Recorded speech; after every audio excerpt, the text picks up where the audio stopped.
ఏమైందనంటే గత 20-30 సంవత్సరాలలో ఆ పెద్ద ఎత్తున ఏ రకమైనటువంటి ప్రివిలేజ్ లేనటువంటి అన్వాష్డ్ మాసెస్ యూనివర్సిటీలోకి రావడం మొదలుపెట్టినారు. అది వేవ్స్ గా వాళ్ళు ఒక పెద్ద తాకిడిగా యూనివర్సిటీలోకి వచ్చేటప్పటికి క్లాస్ రూమ్ లో ఉన్నటువంటి ఈ విద్యార్థులకి ఎట్లా పాఠాలు చెప్పాలి అన్నది ప్రొఫెసర్లకు తెలియట్లేదు.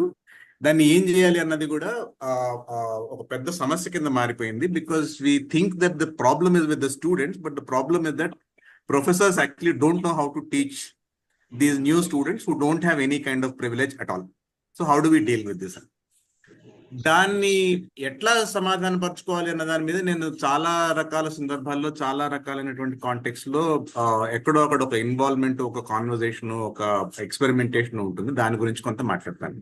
నేను మీకు షేర్ చేసినటువంటి article unmuting the voice of cost అనేది ఆ ఎక్స్పీరియన్స్ నుంచి వచ్చినటువంటిది. ఆర్టికల్ మీరు చూసుంటారు, చూడకపోతే చూడండి. దాని గురించి నేను పెద్ద వివరంగా మాట్లాడను, కానీ ఒక 3-4 విషయాలు చెప్పదలుచుకున్నాను.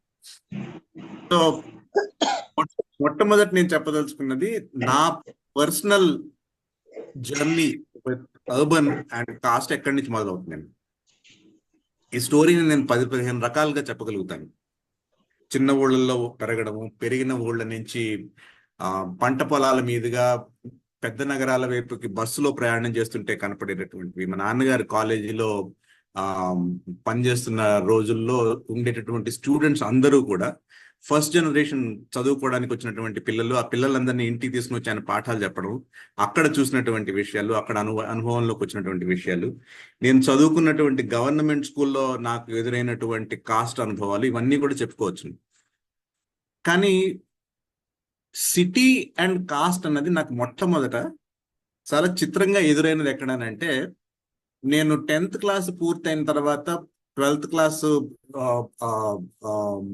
కంప్లీట్ చేసే టైంలో, ఇంటర్మీడియట్ పూర్తయ్యే టైంలో తెలుగు ప్రబంధ కావ్యాలు చదువుకోవాలని ఒక తెలుగు మాస్టర్ దగ్గరికి వెళ్ళాను. ఆయన స్వారోచిష మనసంభవం నాకు మొదలుపెట్టి ప్రథమాశ్వాసం మొత్తం పూర్తిగా చాలా జాగ్రత్తగా పాఠం చెప్పాడు. ఆ చెప్పినటువంటి ప్రథమాశ్వాసంలో కథా ప్రారంభం జరిగిన తర్వాత వచ్చినటువంటి ఒక పద్యపాదంలో అచట పుట్టిన చివరి కొమ్మైన చేవ అని ఒక పాదం ఉంటుంది, పద్యపాదం. అచట పుట్టిన చివరి కొమ్మైన చేవ అన్న పద్యపాదాన్ని మనలో చాలా మంది చాలా రకాల సందర్భాల్లో ఉపయోగించేస్తుంటారు. దాని అర్థం ఏంటి అనంటే, ఆ ఊరి మట్టి ఎటువంటిది అనంటే, అక్కడ చివురు అనేటటువంటి మొక్క రాయలసీమలో పెరుగుతుంది. చివురు అనేటటువంటి చెట్టు, ఆ చెట్టుకి అది ఎంత పెద్దదైనప్పటికీ కూడా అది చేవ పట్టదు, అది బలంగా ఉండదు, పెళుసుగా ఉంటుంది, విరిగిపోతుంటుంది. చేవ పట్టనటువంటి చివురు కొమ్మ ఆ ఊరి మట్టిలో గనక పెడితే దాన్ని, అది కూడా అక్కడ చేవ బట్టి బలంగా తయారవుతుంది. అంటే మట్టిలో ఏదో ఒకటి చాలా అద్భుతమైనటువంటి విషయం ఉన్నది అన్నటువంటి దాని అర్థం. ఈ పద్యపాదం పైన ఉన్నటువంటి వాక్యాలు, ఆ పైన ఉన్నటువంటి పద్యాలు చాలా మందికి అసలు తెలియవు. ఇది అల్లసాని పెద్దను రాసినటువంటి మనుచరితలో ఉన్నటువంటి పద్యం. ఏ ఊరిది? వరణ అనేటటువంటి నది పక్కన, అంటే మనకు ప్రస్తుతం ఉన్నటువంటి బనారస్, అరుణాస్పదం అనేటటువంటి ఊరు. ఎటువంటి ఊరు అనంటే, అక్కడ స్కై స్క్రేపర్స్ ఉంటాయి. అక్కడ ఉండేటటువంటి బిల్డింగుల పైన ఉండేటటువంటి తెల్లదనానికి చంద్రుడుల మీద కూడా అక్కడ వెలుతురు పడుతుంటుంది, అంత ఎత్తునుంటాయి బిల్డింగులు. ఆ ఊర్లో ఉండేటటువంటి బ్రాహ్మలు ఎటువంటి వాళ్ళు అంటే, బ్రహ్మదేవుణ్ణి కూడా వాడు ముసలివాడు చాదస్తపు మనిషి, వాడికేం తెలుసు అనేటటువంటి ధిక్కరించేటటువంటి ధైర్యం ఉన్నటువంటి బ్రాహ్మలు. ఆ ఊర్లో ఉండేటటువంటి రాజులు ఎటువంటి వాళ్ళు అంటే, పరశురాముణ్ణి కూడా, అంటే పరశురాముడు 21 సార్లు రాజుల మీద దండెత్తి వాళ్ళందరినీ సంహరించినటువంటి మనిషి. అటువంటి వాడిని రావాయ్ అని చెప్పేసి ఇంటికి పిలిపించుకుని కూర్చోబెట్టుకుంటారు వాళ్ళు. అక్కడ ఉండేటటువంటి వైశ్యులు ఎటువంటి వాళ్ళు అంటే, కుబేరుడికి ఉండేటటువంటి కుబేరుడికి కూడా అప్పిస్తామని చెప్పేసి పిలిపించుకోగల వాళ్ళు, అంత డబ్బులు ఉన్నటువంటి వాళ్ళు వైశ్యులు వాళ్ళు. శూద్రులు ఎటువంటి వాళ్ళు అంటే కాపులు. వాళ్ళు ఆదిభిక్షు అంటారు శివుడు. ఆదిభిక్షు అని అంటే ప్రపంచంలో మొట్టమొదట భిక్ష ఎత్తుకున్నటువంటి వాడు శివుడు. అటువంటి శివుడిని నువ్వేం బిచ్చం ఎత్తుకుంటావు, కూర్చొని తిను అని చెప్పేసి వాడికి కావాల్సినంత తిండి పెట్టగలిగినట్టు దమ్ములు ఉన్నటువంటి వాళ్ళు ఆ ఊరి కాపులు. ఆ ఊరి వెలయాండ్ ఎటువంటి వాళ్ళు అంటే, రంభని పట్టుకుని చీర చెంగుకి ఇట్లా ముడేసుకుని ఒక పక్కన కూర్చోబెట్టగలిగినట్టు ధైర్యం ఉన్నటువంటి వెలయాండ్ వాళ్ళు. ఇన్ని చెప్పిన తర్వాత ఆ ఊర్లో చాకళ్ళు ఎక్కడుంటారో తెలియదు. ఆ ఊళ్ళో చర్మకారులు ఎక్కడ ఉంటారో తెలియదు, ఆ ఊర్లో మిగిలినటువంటి పనులు చేసుకునేటువంటి మనుషులు ఎక్కడ ఉంటారో తెలియదు, ఈ బిల్డింగ్లన్నీ ఎవరు కట్టారో తెలియదు. ఏ రకమైనటువంటి ప్రస్తావన లేకుండా మిగిలిపోయినటువంటి మనుషులు చాలా మంది ఉంటారు అందులో. ఈ మను సంభవంలో మనకి కిరాతకులు కనపడతారు, గంధర్వులు కనపడతారు, కిన్నెరలు కనపడతారు, అన్ని రకాలైనటువంటి మనుషులు కనపడతారు. అల్లసాని పెద్దన ఏ టైంలో రాస్తున్నాడు? పోర్చుగీస్ మనుషులు తెలిసినటువంటి వాడు, ఇక ముస్లిమ్స్ అంటే ఏంటో తెలిసినటువంటి వాడు, ఇన్ని రకాలైనటువంటి తెలిసినటువంటి వాడు ఒక ఊరిని గురించి రాసినప్పుడు ఆ ఊరిలో ఉండేటటువంటి ఒక పెద్ద జనాభా గురించి ఏ రకమైనటువంటి కథ చెప్పకుండా మొత్తం ఒక పెద్ద ప్రబంధ కావ్యం రాయించగలిగినాడు ఒక ఊరిని గురించి. ఏముంటుంది అందులో అని అంటే, ప్రేమ ఉంటుంది, విరహం ఉంటుంది, అతిశయం ఉంటుంది, అంధకారం ఉంటుంది, అధికారం ఉంటుంది, శౌర్యం ఉంటుంది. ఇవన్నీ ఉంటాయి, కానీ మామూలు మనుషులు, లెక్కలోకి రానటువంటి మనుషులు కూడా చాలా మంది ఉంటారు. అక్కడ నాకు అసలు ఏంటి ఊరిని గురించి ఎట్లా ఆలోచించుకోవాలనేటువంటి ఒక ఆలోచన నాకు మొదలైంది. అది నాకు ఏ పని చేస్తున్నా కానీ, ఎక్కడికి పోయినా కానీ ఊర్లో ఎవరెవరు ఎక్కడ ఉంటారు అనేటువంటి ఆలోచన ఎప్పుడు ఉండేది. ఇది ఎందుకు చెప్తున్నానంటే, నేను యూనివర్సిటీలో క్లాసెస్ తీసుకునేటటువంటి టైంలో ఒక పిహెచ్డి స్టూడెంట్ చాలా తేలికగా క్యాజువల్గా చెప్పినటువంటి ఒక విషయం ఏంటనంటే, సార్ మాకు పల్లెటూరులో ఉన్నప్పుడు ఎక్కడికి పోవచ్చును, ఎటువైపు వెళ్ళవచ్చును, ఎవరితో మాట్లాడవచ్చును, ఎట్లా ఉండాలి అన్నది తెలుస్తుంది. యూనివర్సిటీలోకి వచ్చిన తర్వాత మాకు అర్థం కావట్లేదు ఏం జరుగుతున్నది. ఊళ్ళోకి వచ్చిన తర్వాత ఏది ఎక్కడ ఏ రకమైనటువంటి కోడ్స్ ఆఫ్ బిహేవియర్ ఆపరేట్ అవుతాయన్నది తెలియదు. మాకు తెలియకపోవడం వల్ల రకరకాలైనటువంటి కష్టాలు నష్టాలు మాకు ఎదురవుతాయి. ఇవి చాలా చిన్న చిన్న హార్మ్స్, ఇవి చిన్న చిన్న పెయిన్స్ ఇవి. కానీ ప్రతిరోజు వీటిని ఎదురు చూసుకునేటప్పటికి, ప్రతిరోజు ఇవి మాకు ఎదురయ్యేటప్పటికి వీటి లాంగ్ టర్మ్ ప్రభావం చాలా పెద్దగా ఉంటుంది అన్న మాట చెప్పినది. హైదరాబాద్ లాంటి ఊరిని తీసుకుంటే ఎక్కడుంటారు, ఎవరు ఉంటారు అన్నది లెక్క పెట్టుకుంటూ పోవాలనంటే దానికి ఒక పద్ధతి, ఏ ఊర్లో ఈ ఊర్లో ఏ ప్రాంతంలో ఎవరు ఉంటారు అన్నది చెప్పడం చాలా కష్టం. ఎందుకు అని అంటే అఫీషియల్గా మనకి డేటా ఉండదు. నేను మీకు 2-3 మ్యాప్స్ చూపించి ఈ ఈ ఈ ప్రశ్నలు మేము మా ఆఫీస్లో నా ప్రాక్టీస్లో ఎట్లా డీల్ చేస్తామన్నది నేను ఎక్స్ప్లెయిన్ చేస్తాను. ఇక్కడ స్క్రీన్ మీద చూస్తున్నటువంటి మ్యాప్ షికోహాబాద్ అనేటటువంటి ఊరు. ఈ ఊరు యూపీలో మీరట్ దగ్గర ఉన్నటువంటి చిన్న ఊరు. దారా షికో పేరు మీద ఎస్టాబ్లిష్, దారా షికో అంటే ఔరంగజేబు సోదరుడు, ఆయన పేరు మీద ఎస్టాబ్లిష్ అయినటువంటి ఊరు ఇది. ఈ షికోహాబాద్ అనేటటువంటి ఊరి నుంచి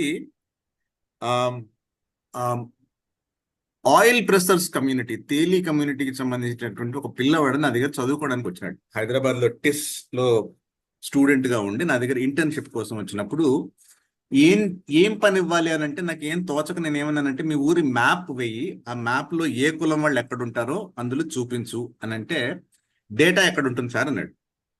డేటా గవర్నమెంట్ దగ్గర నుంచి రాదు, అఫీషియల్ గా నీకు దొరకదు. ఏ కులం వాళ్ళు ఎక్కడ ఉంటారో అని అంటే తెలియదు. మోడర్నిటీలో ఉన్నటువంటి ఒక నమ్మకం ఏంటనంటే, ఒక పక్కన మనం రిజర్వేషన్లు పెట్టుకుంటాము, రెండో పక్కన అసలు కులం అంటే ఏంటో మనకి తెలియదు అని చెప్పేసి ఒక అమాయకంగా మాట్లాడేటటువంటి ఒక ధోరణి మనం అలవాటు చేసుకున్నాం.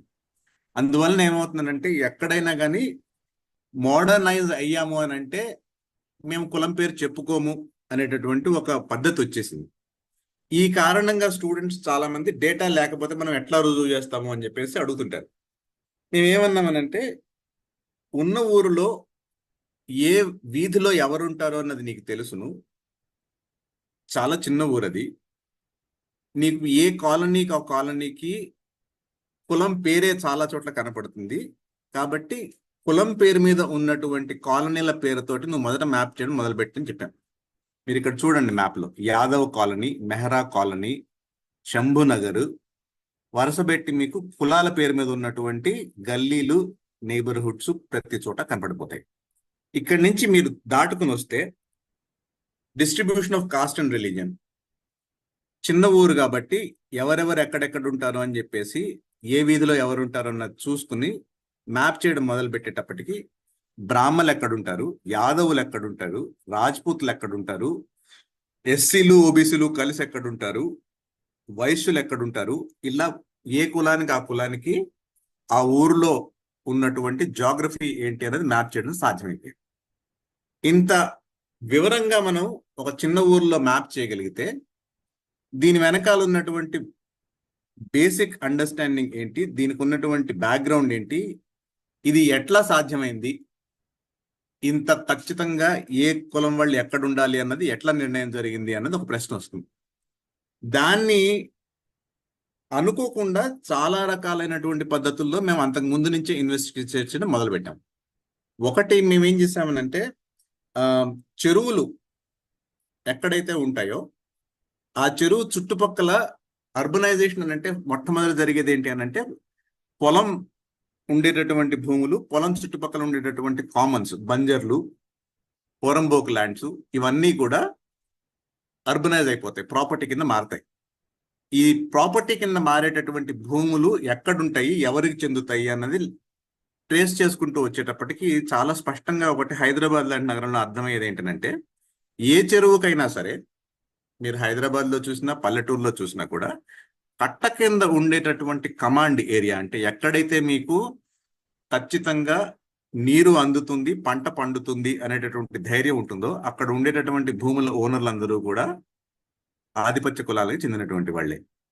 అక్కడ ఎక్కడా కూడా మీకు కుల వ్యవస్థకి బయట ఉన్నటువంటి వాళ్ళ భూములు ఉండవు. కుల వ్యవస్థకి బయట ఉండేటటువంటి వాళ్ళ భూములు ఎక్కడుంటాయి అనంటే కాలువ చివరు ఉంటాయి. అంటే వర్షం పడకపోతే, చెరువు నిండకపోతే ఆ చివర భూములు ఉన్నటువంటి వాళ్ళకి నీరు అందదు. వాళ్ళు ఏం చేయాలనంటే ఆ సంవత్సరం ఎక్కడో అక్కడ జీతానికి కుదురుకోవాలి, ఎక్కడో అక్కడ ఊళ్ళోకి పోయి కూలి పని కుదురుకోవాలి. ఎవరు కాన్ఫిడెంట్ గా ఖచ్చితంగా వర్షం పడినా లేకపోయినా కానీ చెరువులో నుంచి నీళ్లు తీసుకుని పంటలు పండించుకోగలుగుతారు అని అంటే అది చెరువు కట్ట కింద ఉన్నటువంటి భూములు ఉన్నటువంటి వాళ్ళే. దీని కాన్సిక్వెన్స్ అర్బనైజేషన్ లో ఏం జరుగుతుందనంటే మొట్టమొదట మీకు అమ్ముడు పోయేది ఆ కట్ట కింద ఉన్నటువంటి భూములు. ఎందుకనంటే వ్యవసాయం ఆగిపోగానే కట్ట కింద ఉన్నటువంటి భూములు గేటెడ్ కమ్యూనిటీల కింద మారిపోతాయి. మీరు హైదరాబాద్ లో ఎక్కడ చూసినా చూడండి, చెరువు కట్ట కింద ఉన్నటువంటి భూములు మొట్టమొదట ప్రాపర్టీ కింద మారతాయి. ఎందుకు మారతాయి అని అంటే అక్కడ భూములు ఉన్నటువంటి వాళ్ళ దగ్గర డాక్యుమెంట్లు ఉంటాయి, దస్తావేజులు ఉంటాయి, ప్రతిదానికి లింక్ డాక్యుమెంట్లు ఉంటాయి. చాలా కాన్ఫిడెంట్ గా వాళ్ళు ప్రాపర్టీలు డీల్ చేయగలుగుతారు.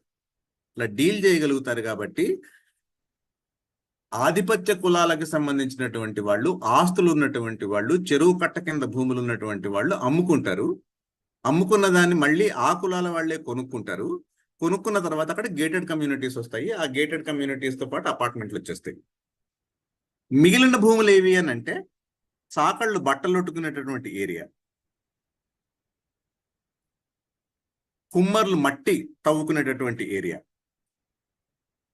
చేపలు పట్టుకోవడం కోసం అని చెప్పేసి మత్స్యకారులు వచ్చేటటువంటి ప్రాంతాలు,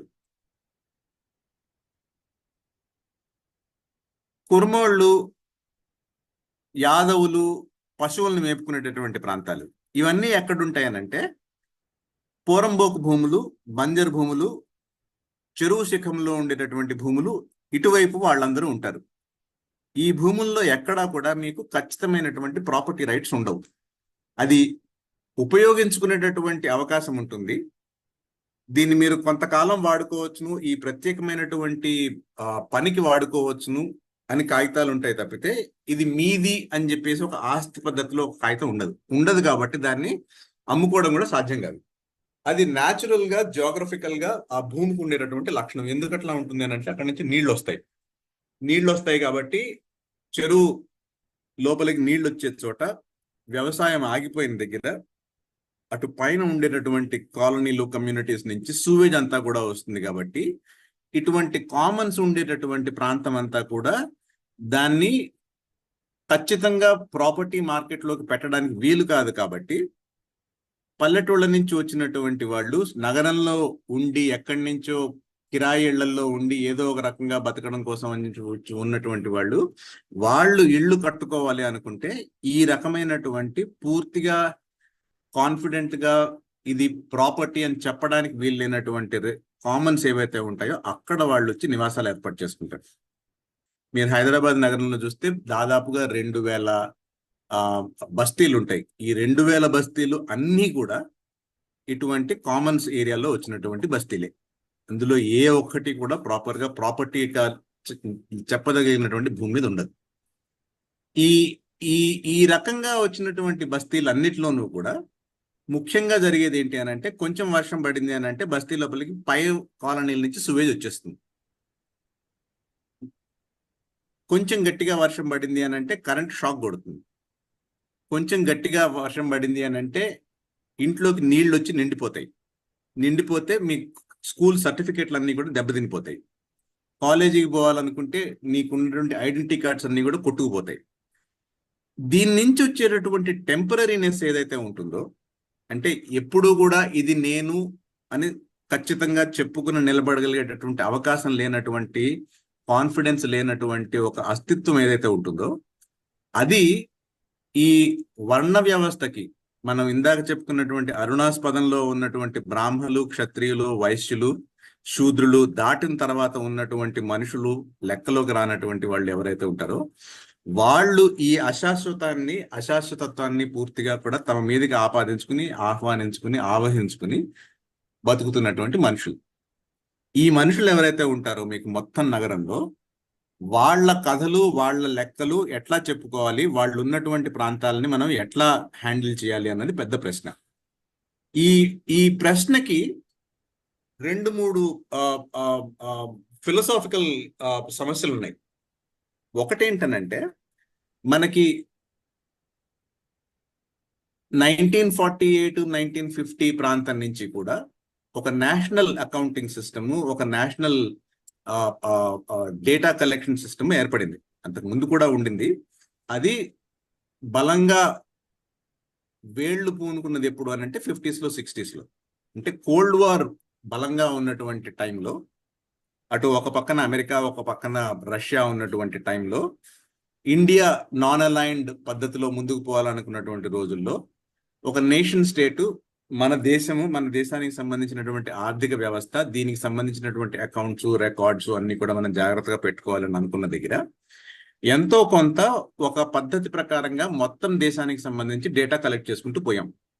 ఈ డేటాకు ఉన్నటువంటి ఒక లక్షణం ఏంటంటే, ఎక్కడా కూడా ఒక స్పేషియల్ డైమెన్షన్ ఉండదు దీనికి.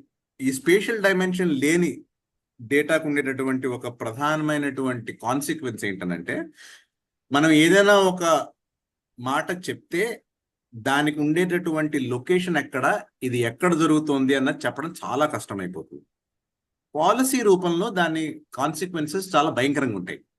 మీరు 1970 వరకు కూడా వచ్చినటువంటి ప్రతి పంచవర్ష ప్రణాళికని చూస్తే, మన దేశంలో ఎంతమంది, ఎన్ని కుటుంబాలు ఉన్నాయి, ఎన్ని ఇళ్ళు ఉన్నాయి, ఈ రెంటికి మధ్యన ఉన్న గ్యాప్ ఎంత, ఇంతమంది నిరాశ్రయులుగా ఉన్నారు కాబట్టి వీళ్ళకి ఇళ్ళు కట్టడం మన బాధ్యత కాబట్టి మనం చేస్తాము అని చెప్తారు. ప్రతి ప్రణాళికలోనూ ఉంటుంది అది. సమస్య ఏంటనంటే, ఈ ఇళ్ళు లేనటువంటి వాళ్ళు ఎక్కడున్నారు, వాళ్ళకి ఎక్కడ మనం ఇళ్ళు కట్టచ్చును అన్నటువంటి ఇన్ఫర్మేషన్ ఈ డేటాలో ఉండదు. లేకపోవడం వలన ఏమైందనంటే, చాలా చోట్ల కట్టినటువంటి ఇళ్ళు అవసరం ఉన్నటువంటి ప్రజలు, ఈ ఇద్దరికి మధ్యన ఒక లింక్ ఏమి ఉండదు. అది చాలా చాలా చాలా తీవ్రమైన సమస్యగా మనకి దాదాపుగా 2000 సంవత్సరం వరకు కూడా మనం వెంటాడుతూ వచ్చింది. 2000 సంవత్సరం తర్వాత వచ్చినటువంటి మన దేశంలో పెద్ద మార్పు ఏమొచ్చిందనంటే, మ్యాపులు తయారు చేసుకోవడం, గూగుల్ లాంటి మ్యాపింగ్ సర్వీసెస్ రావడం, ఒక తేలికగా మనం స్పేషియల్ డేటాని క్రియేట్ చేసుకోగలగడం. అంటే ప్రతిదానికి ఒక లాటిట్యూడ్, ఒక లాంగిట్యూడ్ మనం కావాలనుకుంటే ఇక్కడ జరుగుతుంది, అక్కడ జరుగుతుంది అని చెప్పడానికి మనం ఒక మ్యాప్ గీసుకోవడానికి ఒక ప్రత్యేకమైనటువంటి ఎక్స్పర్ట్ దగ్గరికి వెళ్ళవలసిన అవసరం లేకుండా చేసుకునేటటువంటి అవకాశం ఏర్పడింది. ఇది ఎప్పుడైతే సాధ్యమైందో అప్పుడు కొత్త ప్రశ్నలు చాలా తేలికగా అడిగేటటువంటి ఒక అవకాశం వచ్చింది. ఈ మార్పు ఏదైతే ఉందో, ఒక జియోగ్రాఫికల్ ఇన్ఫర్మేషన్ ని మనము పద్ధతి ప్రకారంగా క్రోడీకరించుకోవడము, ఎక్కడేం జరుగుతుంది అన్నది చెప్పుకోవడం తేలిక కావడం అన్నది సాధ్యమైనందువలన నగరంలో ఎక్కడేం జరుగుతుంది అన్నది మనం లెక్క తీసుకోవడానికి చాలా తేలికైంది. నేను మీకు ఇంకొక మ్యాప్ చూపిస్తాను ఇప్పుడు. ఈ మ్యాప్ లో మీరు చూస్తే దాదాపుగా 1400 బస్తీలు హైదరాబాద్ లో ఎక్కడున్నాయి అన్నది చాలా జాగ్రత్తగా, ఖచ్చితంగా అంగుళం అంగుళంకు లెక్క చూసుకుని మ్యాప్ చేసినటువంటి మ్యాప్ ఇది.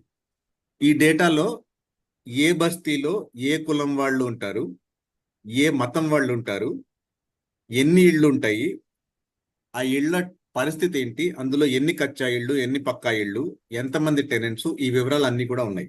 ఇది ఎప్పుడు తయారు చేశారంటే 2011లో హైదరాబాద్ నగరాన్ని స్లమ్ ఫ్రీ సిటీగా మార్చేయాలన్నటువంటి ప్లాన్ చేసినప్పుడు ఈ డేటా మొత్తం కలెక్ట్ చేశారు.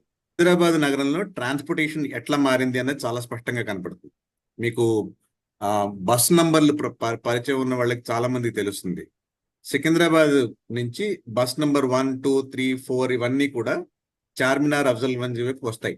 మన హైదరాబాద్ నగరం నిజానికి నార్త్ నుంచి సౌత్ కి ప్రయాణం చేసేటటువంటి సిటీ. 2001 నుంచి ఇది ఈస్ట్ వెస్ట్ సిటీగా మారిపోయింది. హయాత్ నగర్ నుంచి మియాపూర్కు పోయేటటువంటి రూట్ ఏదైతే ఉందో అది మాక్సిమం డెన్సిటీ ఉన్నటువంటి రూట్ గా మారింది. ఆ మ్యాప్ మీకు ఇక్కడ కనపడుతుంది. ఇందులో డార్క్ బ్లూ లైన్స్ ఏవైతే ఉన్నాయో అది మాక్సిమం నంబర్ ఆఫ్ బస్సెస్ నడుస్తున్నటువంటి రూట్స్. అది ఈ మ్యాప్ మొత్తం ఒకసారి మేము చేసిన తర్వాత, ఈ మ్యాప్ మేము ఒకసారి లామకాన్లో ప్రజెంట్ చేసినప్పుడు స్త్రీలు కొంతమంది చూసి, మీరు ఇదేదో చాలా గొప్పగా ఉంది నగరం, ప్రతి చోటికి బస్సులు ఉన్నాయని అనుకుంటున్నారు, ఇందులోకి మీరు ఏ టైంకి బస్సులు ఉన్నాయి, ఏ టైంకి బస్సులు లేవు అన్నది లెక్క చూస్తే ఆడవాళ్ళ పరిస్థితి ఎట్లా ఉందో అర్థమైపోతుంది అని చెప్పారు. ఎందుకు అని అంటే హైదరాబాద్ నగరం లో పీక్ అవర్ ఏంటి అని అంటే 9 o'clock in the morning, 5 o'clock in the evening అని అనుకుంటారు. అది పీక్ అవర్ అని అనుకోవడం వల్ల మాక్సిమం బస్సులు ఆ టైం చేస్తారు.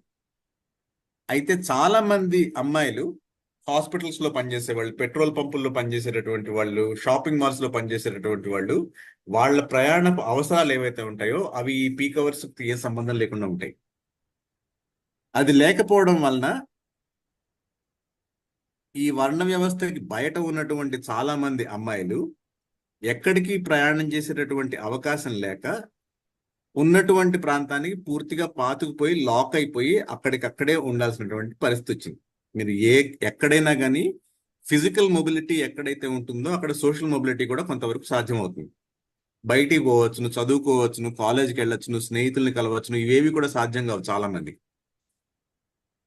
మెల్లమెల్లగా జరిగింది ఏంటంటే ఈ లాస్ట్ 15-20 ఇయర్స్ లోపల పబ్లిక్ ట్రాన్స్పోర్టేషన్ అనేది చాలా కష్టమైపోవడం వల్ల షేర్ ఆటో రిక్షాస్ ఉన్నటువంటి కొన్ని రూట్స్ లో తప్పించితే చాలా చోట్ల అమ్మాయిలకి ఇల్లు వదిలి బయటికి వెళ్ళేటటువంటి అవకాశం తగ్గిపోయింది. ఇప్పటికీ మీకు రోడ్లు ఊడ్చేటటువంటి స్త్రీలు వాళ్ళు పనికి వెళ్ళేటటువంటి టైంలో ఎక్కడా కూడా మీకు ట్రాన్స్పోర్టేషన్ అవకాశాలు ఉండవు, వాళ్ళకి బస్సులు ఉండవు, వాళ్ళు ప్రైవేట్ ఆటో రిక్షాలు పెట్టుకుని రావాల్సిందే. ఒక్కొక్కసారి చాలా చాలా దూరాలకు పోవాల్సి వస్తుంది. ఈ ఈ ఈ premium on transportation that poor people will have to pay has never been actually quantified. అది యాక్చువల్ నంబర్స్ మనకి తెలియవు.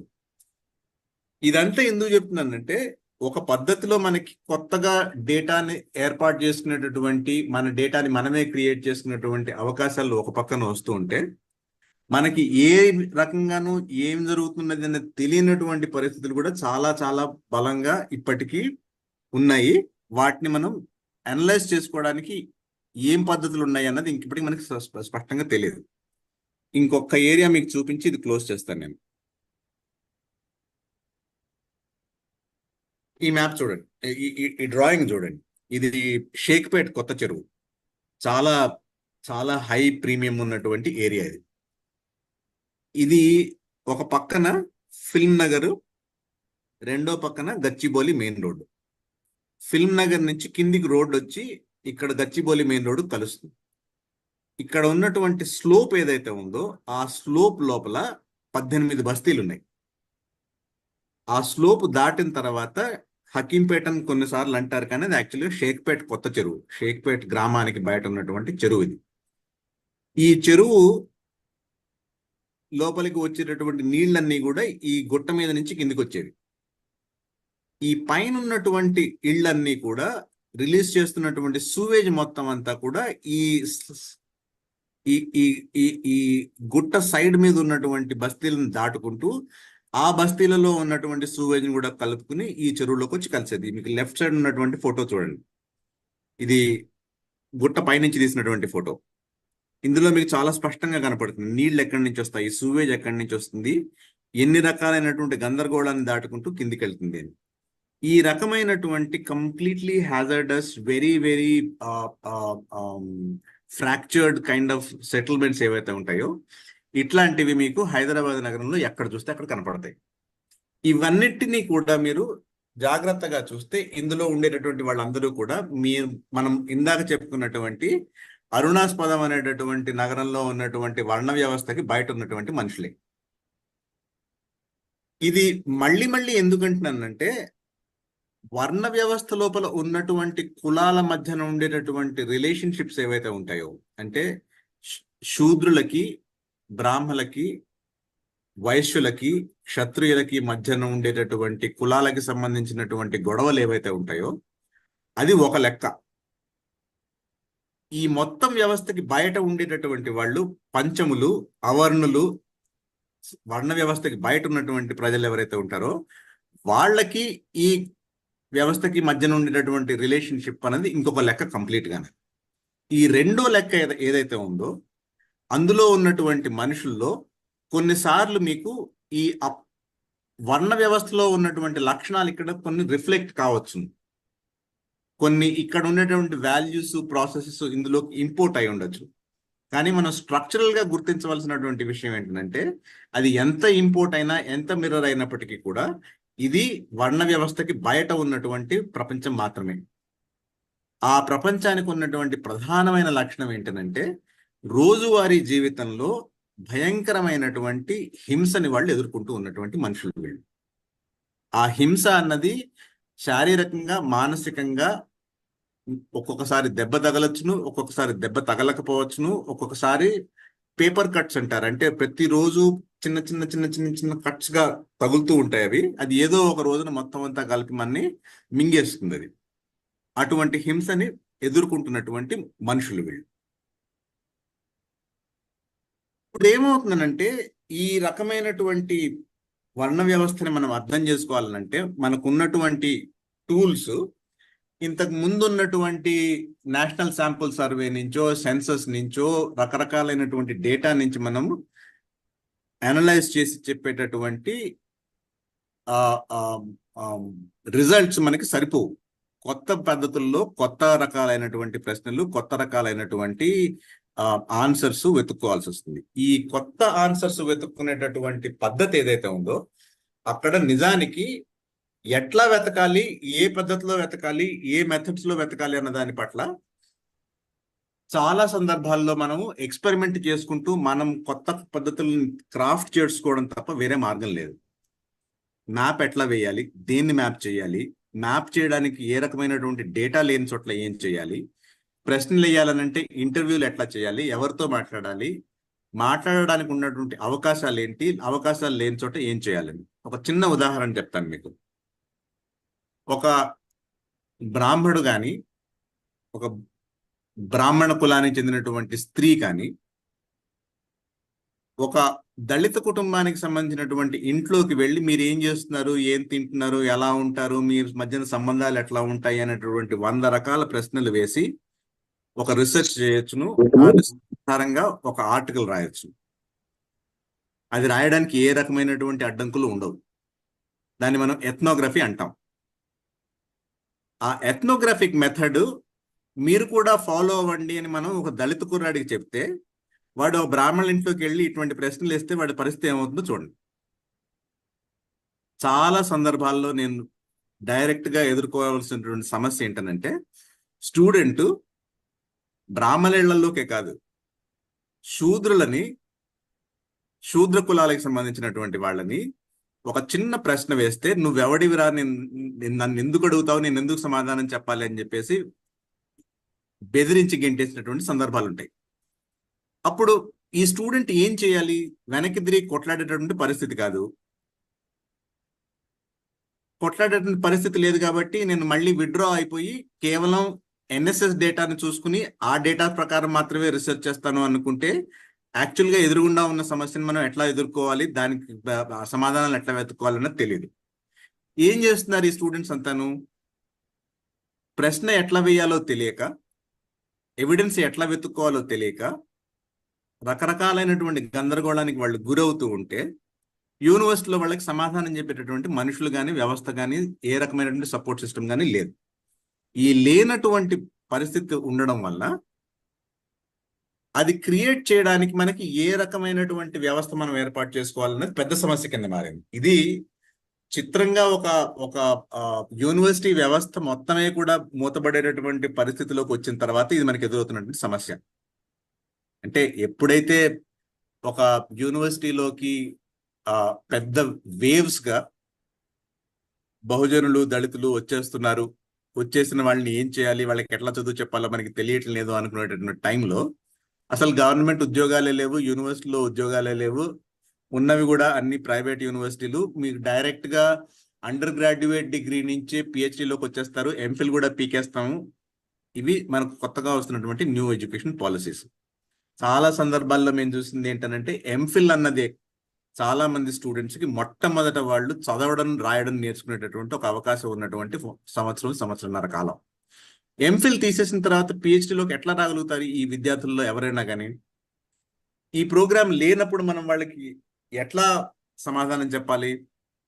ఒకవేళ వీళ్ళు ఇవన్నీ కూడా దాటుకుని ముందుకొచ్చి వాళ్ళు రీసెర్చ్ చేసి ప్రశ్నలు వేసి పద్ధతులను వెతుక్కుని వాళ్ళంతటి వాళ్ళు ఏదో ఒకటి చేసుకుని రాసుకుని వస్తే దాన్ని సబ్మిట్ చేసిన తర్వాత దాన్ని మనం ఎవాల్యుయేట్ చేసే పద్ధతి ఏముంటుంది అని అంటే, మనం పాత పద్ధతిలో ఒక బ్రాహ్మణి పిహెచ్డి థీసిస్ని ఎట్లా అనలైజ్ చేస్తామో అదే పద్ధతిలో అనలైజ్ చేస్తాం. అదే ప్రమాణాలకి మనం దీన్ని సబ్జెక్ట్ చేస్తాం. ఆ ప్రమాణాల ద్వారా చూసేటప్పటికి ఇది ఎక్కడ ఆనదు, ఇది నిలబడేటటువంటి అవకాశం ఉండకుండా పోతుంది. అప్పుడు మనం ఏం చేయాలి అని అంటే, రెఫరీలకు కానీ ఫ్యాకల్టీ మెంబర్స్కి కానీ మీకు తెలియటం లేదు ఇది ఎట్లా చేయాలి అన్నది మేము నేర్పుతాము అని అంటే వినేటటువంటి వినయం వాళ్ళకి ఎవరికి ఉండదు.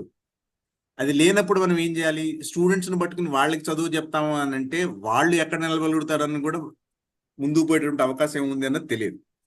ఈ గందరగోళం అంతా ఉన్నటువంటి టైంలో చిన్న చిన్న చిన్న చిన్న ప్రయత్నాలు చేసేటటువంటి మార్గంలో ఒక 10-15 సంవత్సరాల క్రితం నేను ఒక 4-5 స్నేహితులను కలిసి మొదలు పెట్టినటువంటి ఒక ప్రయత్నం ఏంటంటే, ఎకనామిక్ అండ్ పొలిటికల్ వీక్లీలో రివ్యూ ఆఫ్ అర్బన్ అఫైర్స్ అని ఒక సిరీస్ మొదలు పెట్టాం. అర్బన్ విషయాల గురించి స్టడీ చేయడానికి, రాయడానికి, మాట్లాడడానికి. మేము అప్పుడు పెట్టుకున్న ఒక రూల్ ఏంటనంటే, ప్రతి ఇష్యూలోనూ కూడా 3-4 సీనియర్ స్కాలర్స్ రాస్తే మిగిలిన 3-4 మనం ఖచ్చితంగా మొట్టమొదటిసారి రాస్తున్నటువంటి వాళ్ళు, స్ట్రగుల్ అవుతున్నటువంటి వాళ్ళు, వాళ్ళని పట్టుకుని వాళ్ళని చాలా జాగ్రత్తగా నావిగేట్ చేసుకుంటూ తీసుకొచ్చి వాళ్ళ ఆర్టికల్స్ పబ్లిష్ చేయాలని పెట్టుకున్నాం. ఆ ప్రయత్నం 15 సంవత్సరాల తర్వాత ఒక దాదాపుగా 100-150 రకాల ఆర్టికల్స్ పబ్లిష్ చేసిన తర్వాత ఒక అద్భుతమైనటువంటి రిసోర్స్ ఒకటి తయారైంది అని అనిపించిన తర్వాత గత 3 సంవత్సరాలుగా మేము ఏం చేస్తున్నామనంటే, ఈ రకమైనటువంటి పరిస్థితిలో ఉన్నటువంటి స్టూడెంట్స్ ని రాయడం ఎట్లాగా వాళ్ళకి నేర్పించాలి అన్న దాని మీద ఒక ప్రయత్నం మొదలుపెట్టాం. చిన్న చిన్న రైటింగ్ వర్క్ షాపులు పెట్టడం, ఎట్లా రాయాలి, రాసే పద్ధతులు ఏంటి, దాన్ని ఎట్లా ఆలోచించుకోవాలి అన్న దాని మీద చేసేటువంటి ప్రయత్నం ఒకటి. అది చేస్తుండగా మాకు ఇప్పుడు కొత్తగా ఎదురైనటువంటి సమస్య ఏంటంటే, చాలా సింపుల్ విషయాలలో చాలా మంది విద్యార్థులకి చదవడం కూడా రాదు. అది మొదటి నుంచి ఉన్నటువంటి ఒక సమస్య చదవడం రాకపోవడం అయితే, కొత్త టెక్నాలజీ వచ్చిన తర్వాత ఇంకా చాలా కొత్త సమస్యలు వచ్చినాయి. ఇప్పుడు చాలా మంది ఒక 15 సంవత్సరాల క్రితం వరకు కూడా చదవడం అని అంటే పేజీ తిరగేసి చదివేవాళ్ళం, పేజీ మీద పెన్సిల్తో నోట్స్ రాసుకునేవాళ్ళం. ఇప్పుడు మొబైల్ ఫోన్లో స్క్రోల్ చేస్తున్నాం పేజీని. మొబైల్ ఫోన్లో పేజీని స్క్రోల్ చేసిన తర్వాత వాడికి ఆ చదువుతున్నటువంటి వాడికి పేజీ తోటి ఏ రకమైన ఇంటరాక్షన్ ఉంటుంది? నోట్స్ ఎక్కడ రాసుకుంటాడు?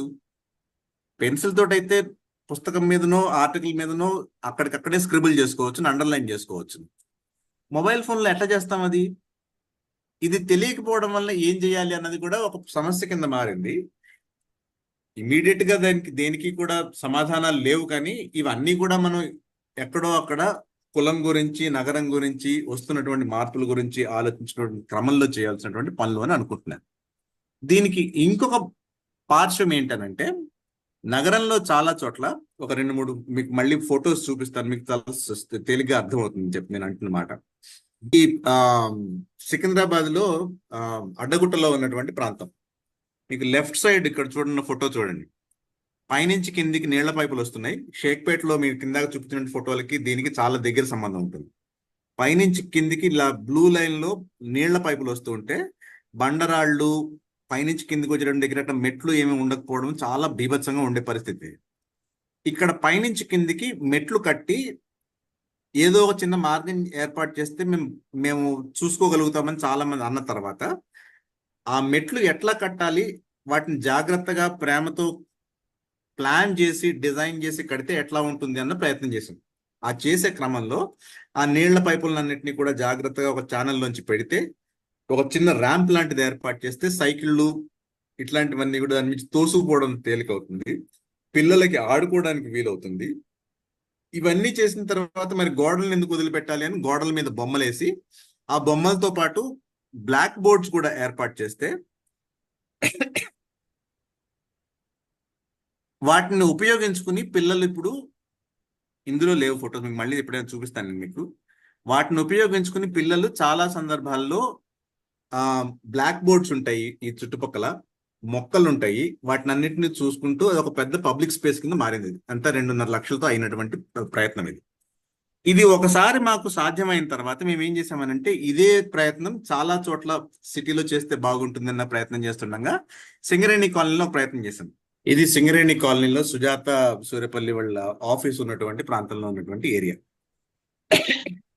ఇది ఎటువంటి ఏరియా అంటే, 15 సంవత్సరాల క్రితం ఒక పెద్ద ఫైర్ యాక్సిడెంట్ జరిగిన తర్వాత, 15 సంవత్సరాల కన్నా ఎక్కువ అయింది, 2005లో అంటే దాదాపుగా 20 సంవత్సరాలు అవుతుంది, 18 సంవత్సరాల క్రితం.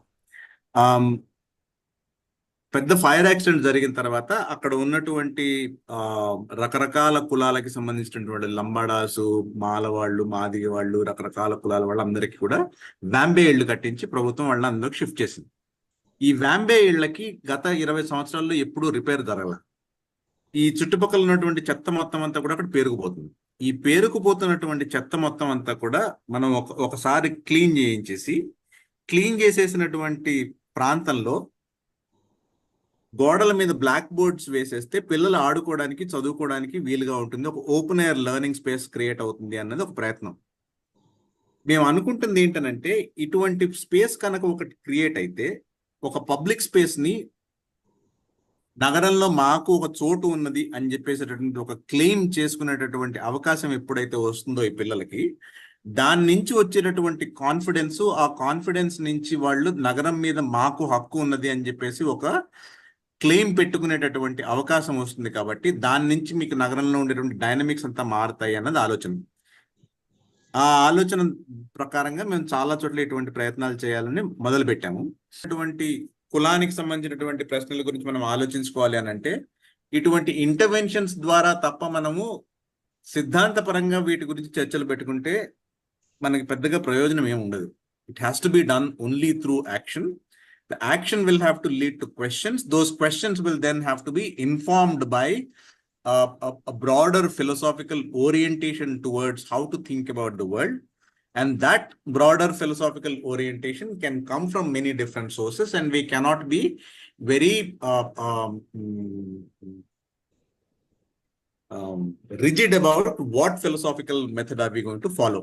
నా జీవితంలో చాలా అద్భుతమైనటువంటి ఎడ్యుకేషనల్ ఎక్స్పీరియన్స్ ఏంటంటే, మా యూనివర్సిటీలో, మా డిపార్ట్మెంట్లో నాకు అడ్వైజర్గా ఉన్నటువంటి ప్రొఫెసరు ఒక పక్కన చాలా అద్భుతమైనటువంటి మ్యాథమెటికల్ మోడలింగ్ చేసినటువంటి వ్యక్తి. అంటే మార్క్స్ చేసినటువంటి థియరైజేషన్కి మ్యాథమెటికల్గా మనం అప్రోచ్ అయితే ఎట్లా ఉంటుంది అని చాలా అద్భుతమైనటువంటి ప్రయత్నాలు చేశాడు ఆయన. ఆ మోడలింగ్కి ఆయన ప్రపంచం అంతటా కూడా పేరు వచ్చినటువంటి వ్యక్తి. ఆయనకున్నటువంటి ఒక గొప్ప లక్షణం ఏంటనంటే, ఫెమినిస్ట్ మెథడ్స్ లో ఏ రకమైనటువంటి మ్యాథమెటిక్స్ కూడా ఉపయోగించకుండా రీసెర్చ్ చేసేటటువంటి వాళ్ళతోటి ఆయన అంతే ఆప్యాయంగా, ఇది నా పద్ధతి, ఇది నేను మీతో పాటు నేను ఉన్నాను అని నడవగలిగేవాడు ఆయన. ఆయన ఎప్పుడు మాకు చెప్పేది ఏంటనంటే, ఎంగేజ్డ్ ప్లూరలిజం అని అంటే, బహుళ పద్ధతులలో ఆలోచించేటటువంటి పద్ధతి ఏదైతే ఉంటుందో, ఇన్ని రకాలైనటువంటి పద్ధతులతోటి కూడా మనం ఎంగేజ్డ్గా, అంటే మేమేదో సహిస్తున్నాము అన్నట్లుగా కాకుండా నేను కూడా నీతో పాటు నడుస్తున్నానని పలు రకాలైనటువంటి మతాలతోటి, పలు రకాల మతాల అనుయాయులతోటి మనం నడుచుకుంటూ పోవచ్చును అన్నది ఆయన ఆలోచన. అది మాకు చాలా స్పష్టంగా, చాలా జాగ్రత్తగా మా ప్రతి ట్రైనింగ్ లోనూ కూడా ఆయన నేర్పించేవాడు. అందులో ఉన్నటువంటి ఒక గొప్ప లక్షణం ఏంటంటే మార్క్సిస్ట్ అనాలిసిస్ లో మనకి వచ్చేటటువంటి సెన్సిబిలిటీస్ ఏవైతే ఉంటాయో ఆ సెన్సిబిలిటీస్ ని తీసుకుని, ఆ మెథడ్స్ ని తీసుకుని, ఆ టెక్నిక్స్ ని తీసుకుని ఫెమినిజంలోకి వెళ్తే ఏం చేయగలుగుతాం, ఫెమినిస్ట్ సమస్యలు వస్తున్నటువంటి దగ్గర మనం పోస్ట్ కొలోనియల్ పద్ధతులతో ఎంటర్ అయితే ఏం చేయగలుగుతాము, ఈ పద్ధతులన్నింటినీ కూడా ఒక దగ్గర నుంచి ఒక దగ్గరికి దాదాపుగా స్మగ్లర్స్ లాగా ప్రతి బార్డర్ కి, ప్రతి డిసిప్లిన్ కి మధ్య ఉన్నటువంటి బౌండరీకి అక్రాస్ బౌండరీని దాటుకుంటూ మనం పనిచేయాలి అన్నది ఆలోచన. హైదరాబాద్ అర్బన్ ల్యాబ్ అని మేము మొదలు పెట్టుకుంది ఎందుకు అని అంటే యూనివర్సిటీ సిస్టంలో ఉద్యోగాల వలన, పబ్లికేషన్స్ వలన ఉండేటటువంటి రకరకాలైనటువంటి పాలిటిక్స్ వలన ఈ క్రాసింగ్ ఓవర్ అనేది అంత తేలిక కాదు. ఇంటర్ డిసిప్లినరీ వర్క్ అని అనుకుంటాం కానీ ఒక దగ్గర కూర్చొని మాట్లాడుకోవడం అనేది సాధ్యం కాదు.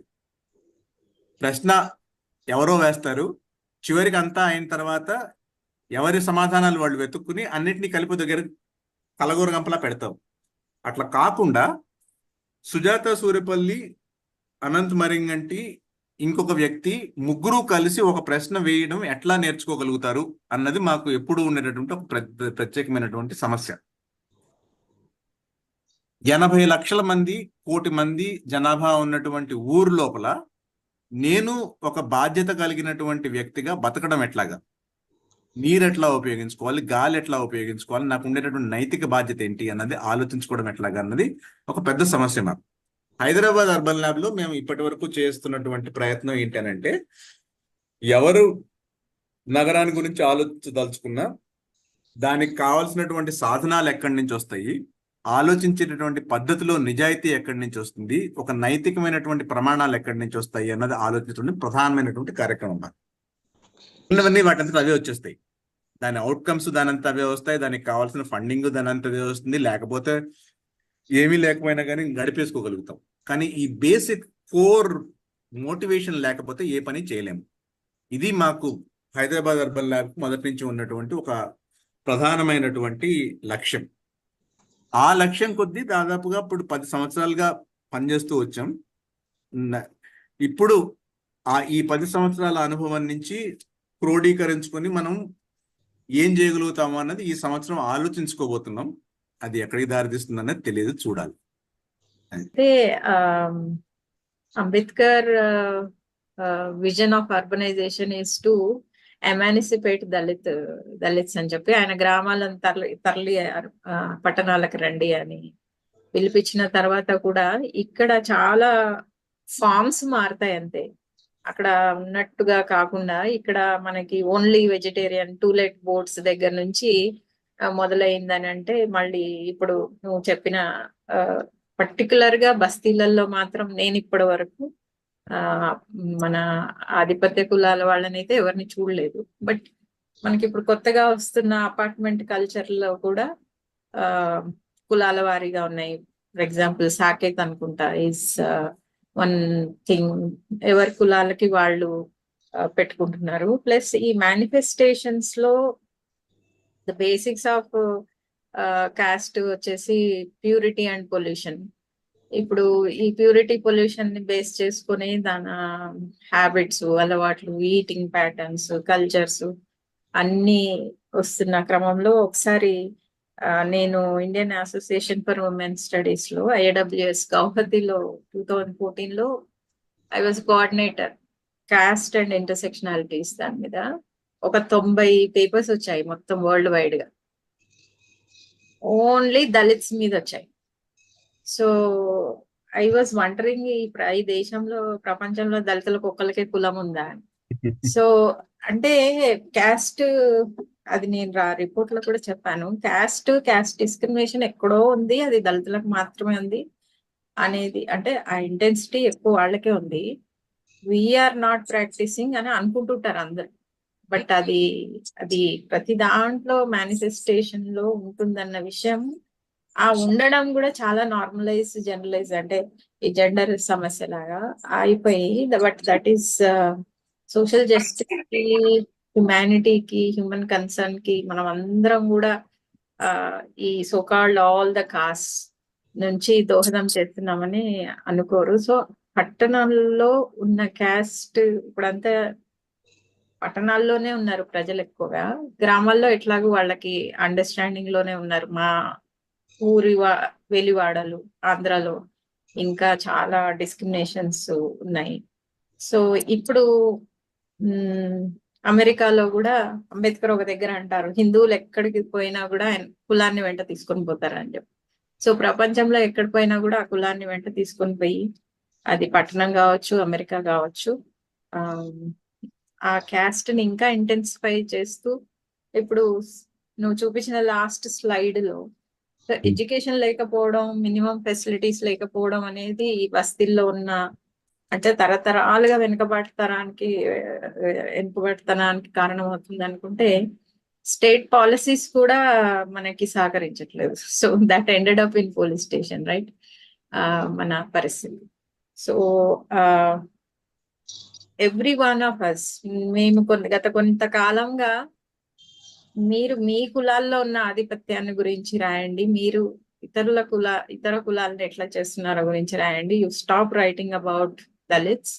సో అని చెప్పాల్సి వస్తుంది. ఎందుకనంటే చాలా సార్లు మిస్ఇంటర్ప్రిటేట్ అవుతుంది అది, అంటే ఈ క్యాస్ట్ సమస్య.